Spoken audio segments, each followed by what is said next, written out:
Yeah. I'm not gonna lie, rather had fun on Augie. All right, Augie. Starting with the important stuff from Twitter. Why is your name pronounced Ge when it's clearly written Gi? I don't know. I guess that's just like the Chinese pronunciation. Yeah, I don't know. I think if you need like the E sound in Chinese, it's like ends with an I. So like if you see like Li, it's like Li. But I don't think there's Gi in like Mandarin Chinese. Wait, can you Yeah. pronounce it really quick? Yeah, it's Ge. I'm Augie Ge. And Okay. the Ge is spelled like G-U-H or pronounced G-U-H. Yeah, right. Okay. Nice. That's a big question. All right, we can end the podcast. Yeah, There we Twitter will be happy. All right, Augie Ge, welcome to Pickle Pod. So I'm going to give a little bit of an intro. You tell me what I get wrong, and you can fill in the rest. Sound good? All right, I got you. Yeah. All right, let's actually start with a question. Were you born in Phoenix? You've been in Phoenix for a while. was. Okay. Yeah. All right. Yeah, born and raised. Phoenix native, played college tennis for the University of Arizona. I know you guys were just talking about there's an asterisk there. I saw on your LinkedIn that you played on the table tennis team when you were getting your master's at Brown, so I'm sure that's helped with your pickleball game. You're a notable lefty. You were just drafted number 38 overall to the Dallas Pickleball Club in the premier level draft of Major League Pickleball. You're what Ryan at Pickleball calls the biggest upside pick. Hold on. Say Ryan's last name. No. Say Ryan's last And name. We here's- clarified this no. last week. Say No, Ryan's we last name. didn't. No, we didn't, because I went back to watch the episode so I could say it right, and we skipped over it because he said pickleball. Oh, wow. Okay. Yeah. And lastly, you're an Arizona Pickleball League champ. Augie Ge, welcome to the pod.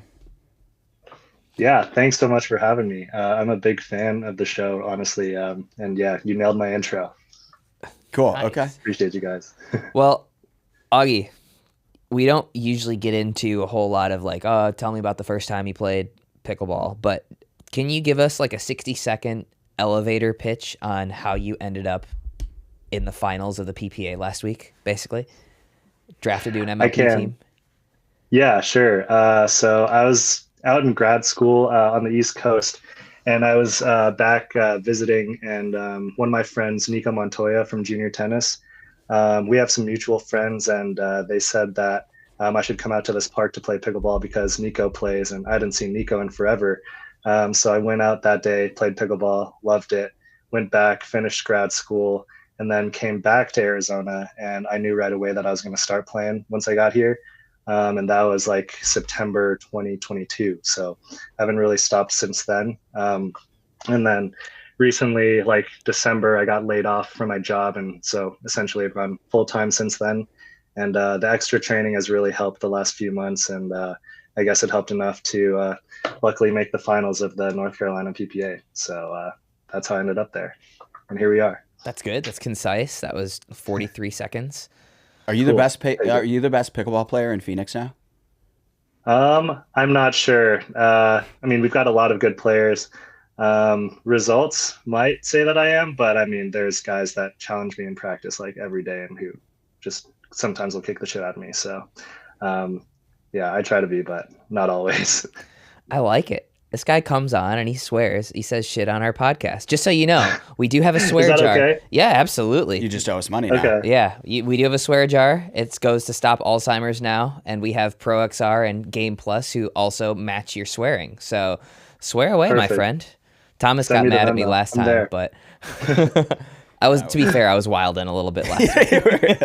Yeah, you were on one. Yeah. So what were you doing for your full-time job between graduation and last November when you moved on? hmm I had a couple roles. My most recent role and the one that I love like the most by far, I was doing statistics for a biotech company.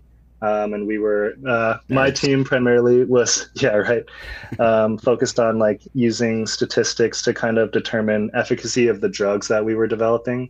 So that was really like a dream role for me, especially coming out of what I studied in my master's, which was biostatistics. And honestly, I never would have quit that job. So I got, it was kind of a blessing in disguise maybe that I got laid off, but I still love that job. So I don't know. Who knows how, like, which path I would have been happier, but I'm pretty happy now still. So Yeah. we're good. So you get laid off, and you had solid results before that. You get laid off. Do you immediately start thinking like, okay, I want to find another job, or did you just say, all right, let me give pro pickleball a whirl? My immediate reaction was to try to find another job, like kind of in the wake of everyone getting laid off. Like our company slashed like 40% of its workforce, and everyone was looking kind of frantically trying to get their next role. So I was sucked up into that a little bit. But then deep down, I figured like it would be probably good to like take a little time off and try to pursue pro pickleball because I knew I maybe had like the skills for it, and I would have definitely have regretted it if I like tried to get into another full-time job that might take away from like my pickleball training and tournament schedule. So Yeah. yeah. So what's the thinking now? Like, what's the mentality? Is it like I'm gonna go as hard as I can pursuing this pro pickleball thing and see where I'm at like in a year and then decide what I'm gonna do, or are you like all in, or are you like this is fun, but let's also find you got a master's degree from an Ivy school, so back of your mind you got to be like, I should probably put this degree to use. Yeah, maybe. At this point, I think I'm all in. And then I can always go back and get a job maybe in like 2, 3 years when some of these kids get better than me and I'm just irrelevant. But as of now, yeah, I'm gonna try to keep going. I'm all in. Yeah. You said these kids. How old are you? I'm 27. 27. Okay. Yeah, yeah.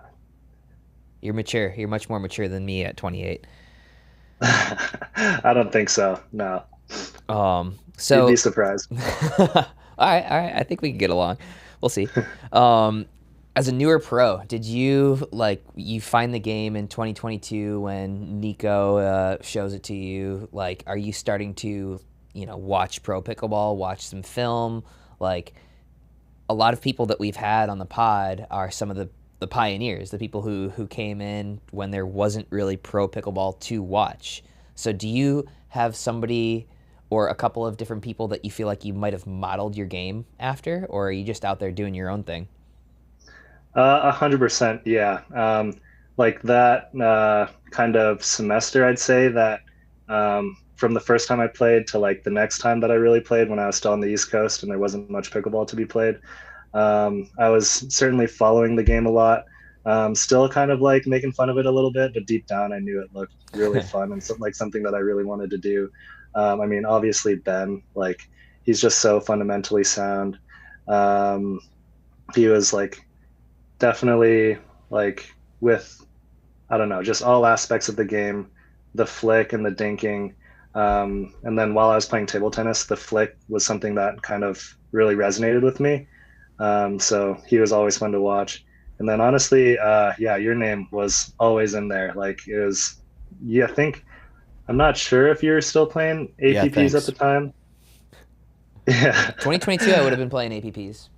Yeah, yeah. So I was watching a lot of those APP streams, and I mean, you're always making championship Sunday. So yeah, it's pretty surreal to be on the podcast right now. But yeah, I always loved the way that you played. You've always been super athletic and really fast, so you're very entertaining. Yeah. You should see him dance shirtless on a dance floor. That's something. Yeah. That Oh, yeah, you had your wedding recently, is that right? Yeah, a couple weeks ago. That clip will need to be Dang. buried somewhere. I don't even know, where did you see this? It was on an Instagram story. You restoried it. Oh, did I? I gotta restory everything. You're just like you just look like a zombie. Oh, I didn't even drink. I was double fisting. You didn't drink the whole wedding night? Well, I wouldn't say that. I had like a one little glass of champagne, but I didn't really drink. I was just there will be some great film of me out there on the dance floor with 2 things of ice cream, double fisting ice cream on the dance floor. But when you were doing the Thunder game, you didn't actually have a drink in your hand? I was emceeing the Thunder game. Yeah, but I literally have a picture of you chugging and pointing at the table being like, check. So All right, so there's 2 glasses of champagne. I was not at any point even like tipsy. all right, well, Zane gets out of here.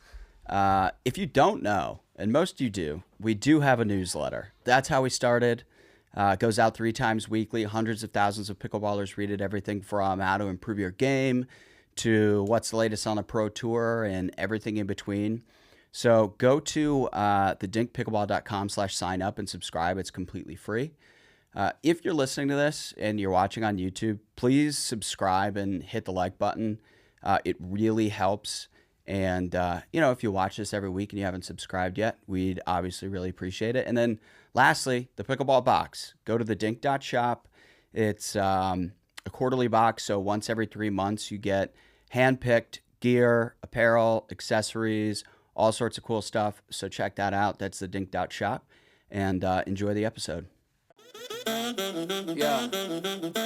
I'm not gonna lie, rather had fun on Augie.